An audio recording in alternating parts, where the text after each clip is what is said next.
Hola a todos y todas, buenas noches. Recuerdan pues que he venido escribiendo unas columnas sobre mi encuentro con el presidente Petro y esta es la tercera. En esta ocasión hablamos sobre las encuestas. Entonces les quiero leer la columna para que por favor la compartan. Es muy importante que ustedes conozcan cómo funcionan las columnas de opinión y cómo, si quisieran o cuando quieran, también las pueden manipular. Es muy sencillo y aquí les voy a contar cómo. Bueno, dice así: tercera y última entrega de mi charla con el presidente Petro. Al caer la noche sobre la península de Manzanillo, se encendió la iluminación de la casa de huéspedes y la belleza del inmueble de 2.890 metros cuadrados exacerbó su belleza.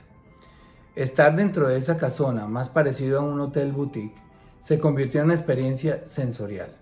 Cada espacio cobró más sentido del que ya tenía, con luces indirectas que no dejaban ver las bombillas, pero que iluminaban con serenidad las escaleras, los techos, las paredes y cada rincón del lugar. Y eso que aún no podía disfrutar de las luces de la fachada y de la iluminación de los patios engalanados con bugambilias y un par de frondosos árboles insignes del lugar. Este sábado llevábamos tanto tiempo hablando, algo inusual en su agitada agenda, que al irse el sol, por respeto con su día de descanso, acababa de llegar de Europa en la madrugada y el jet lag le debería estar pasando factura. ¿Qué le dije? Presidente, lo dejo descansar. Seguramente lo agradeció, pero no me dejó ir sin mirar y analizar una encuesta que lo tenía contento. El interés del presidente por las encuestas es notorio, pero no de todas las encuestas. Algunas son manipuladas. Dice con resignación y agrega: la mejor encuesta es aquella que uno mismo manda hacer advirtiéndole al encuestador que uno necesita la verdad y nada más que la verdad. Las demás dan una idea de las cosas, pero dependiendo quién las haga y el interés de ese encuestador, los resultados suelen cambiar. Por ejemplo, para tener una idea de las curules que íbamos a obtener para la Cámara de Bogotá, los candidatos del pacto encargaron una encuesta que les dijo que obtendrían 7 curules. Se obtuvieron 7 curules. Hoy podemos decir que fue una encuesta confiable. Los demás no nos ponían más de 5 escaños. Pero Petro cree mucho en la estadística como ciencia y como herramienta para medir el pulso de lo que él hace y de lo que hacemos quienes lo rodeamos. Ha hecho de Google Trend un medidor imprescindible para investigar las preferencias de los actores y los hechos políticos ante la opinión pública. Gran parte de la culpa de que yo haya encabezado la lista del Senado se debió a que en ese buscador siempre aparecía en primer lugar de búsquedas. Solo me ganaba Margarita Rosa de Francisco. Ella era la llamada a encabezar la lista y hasta yo me ofrecí a viajar a Miami a convencerla, pero no fue posible. Recuerdo que me dijo en un restaurante de Wynwood, al que acudimos con varios amigos, que ella no quería padecer el matoneo constante al que yo vivía sometido. No sé cómo haces para estar tan tranquilo, exclamó y terminó su argumento con una frase que ya no tuve cómo contrarrestar. Los respaldo, los apoyo porque creo en Petro, pero yo no quiero vivir eso. ¿Con qué necesidad? Mientras hablábamos me mostró una encuesta que lo tenía tranquilo. Fue una encuesta del Centro Nacional de Consultoría en la que su popularidad, aunque había bajado, no era tanto como decían Datexco e Inbamer. Esas encuestadoras situaban su popularidad, o sea, el nivel de aceptación, alrededor del 30%, mientras que esta del CNE lo situaba en el 47%. Estaba contento porque en el segmento de las señoras amas de casa, por lo regular conservadoras y adversas a sus discursos y políticas, su popularidad estaba aumentando. Eso es que la inflación se controló y están comprando el mercado más barato, me dijo Petro. Es claro en todas las encuestas que su popularidad es inversamente proporcional a la edad de los encuestados. Entre más joven, más le creen. En el segmento de 18 a 24, su aceptación supera el 62% y va descendiendo a medida que la edad de la gente aumenta. Baja a 54% de los 24 a los 32 años y va bajando hasta por debajo del 30% cuando el encuestador indaga entre personas que superan los 50 años. Hacia los 65 años y más prácticamente lo aborrecen. ¿Por qué sucede este fenómeno? Porque los jóvenes perdieron el miedo al cambio, mientras que a los viejos les da miedo perder lo poco o mucho que con tanto esfuerzo y años de lucha han conseguido. El fantasma de las expropiaciones del vecino país, que fue tema relevante en la campaña contra Petro, los asusta. Totalmente comprensible. Con decirles que en ese segmento poblacional está mi madrecita de 87 años, quien nunca puede quitarle el miedo a los candidatos de izquierda a pesar de que no tiene propiedades ni riquezas.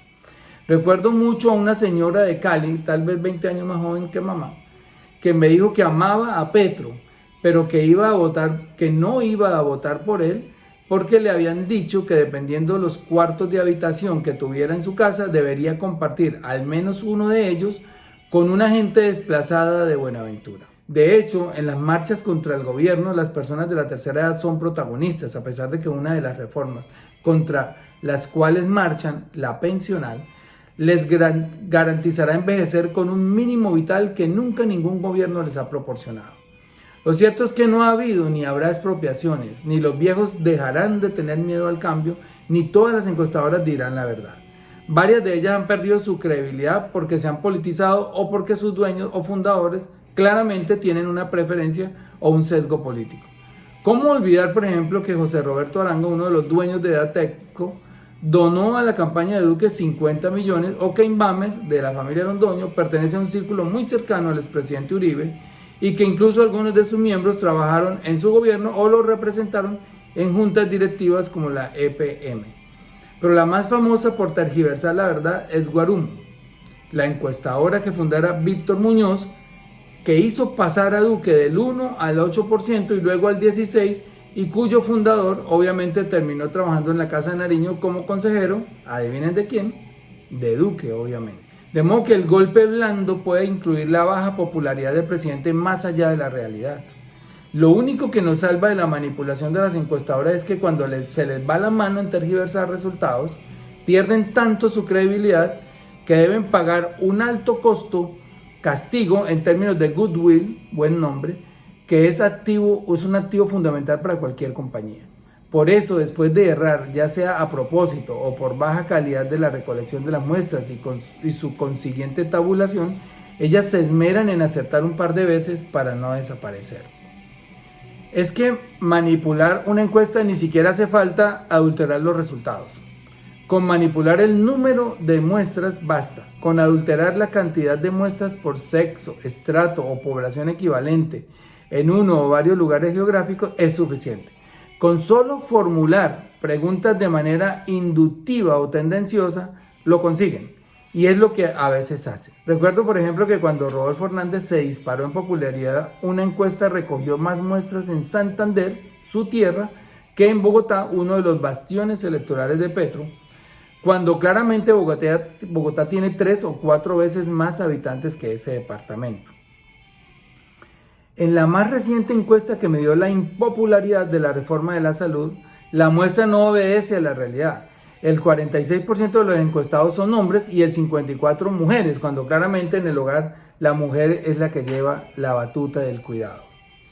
Además, en el segmento que más le creen a Petro, la juventud, solo recoge el 9% de las muestras, mientras que a los mayores de 65 años los encuestados los encuestan en un 17%, aun cuando la pirámide poblacional que adjunto advierte que hay más jóvenes que viejos en Colombia. Miremos aquí la gráfica. Además, la pregunta principal es perversa. ¿Estaría de acuerdo en eliminar su EPS? ¿Quién carajos va a estar de acuerdo en que le quiten la EPS que asocia a su salud? Obviamente el resultado fue 76% no, está de acuerdo, y 24% sí. Creen que si la pregunta hubiese sido sensata, por ejemplo, ¿estaría de acuerdo en cambiar su EPS por un sistema estatal de salud? ¿El resultado habría sido el mismo? Claramente no. Por eso, antes de mirar una encuesta, el presidente Petro mira primero la ficha técnica. Si es una encuesta telefónica, tiene menos posibilidades de acertar porque en los territorios olvidados, esos donde su popularidad está por encima del 70%, la gente no tiene teléfono.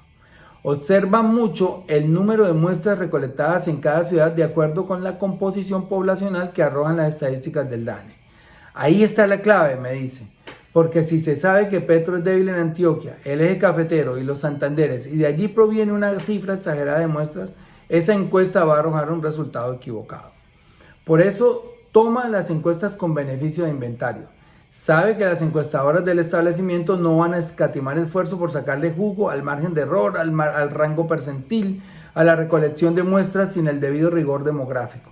Por eso prefiere las encuestas propias. Esas no engañan. Inflarlas es como ir al médico y pedirle que no te diagnostique nada grave. Para la encuesta que mida nuestras posibilidades a la alcaldía de Bogotá, contrataremos la misma encuestadora que predijo con exactitud el número de curules que obtuvimos para la Cámara de Representantes por Bogotá. El presidente me acompañó a la puerta. Después de bajar por unas escaleras de iluminación indirecta y pasar por un par de patios antes de la despedida, ya casi a la entrada, nos topamos con un frondoso árbol de caucho mágicamente iluminado.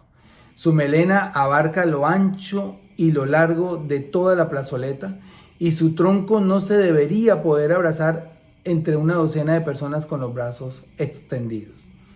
Por ese árbol me gusta venir acá, me dijo con un dejo de tristeza y nos despedimos.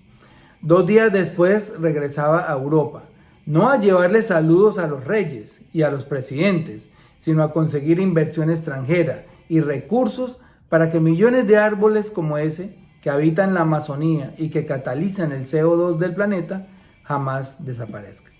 Muchas gracias.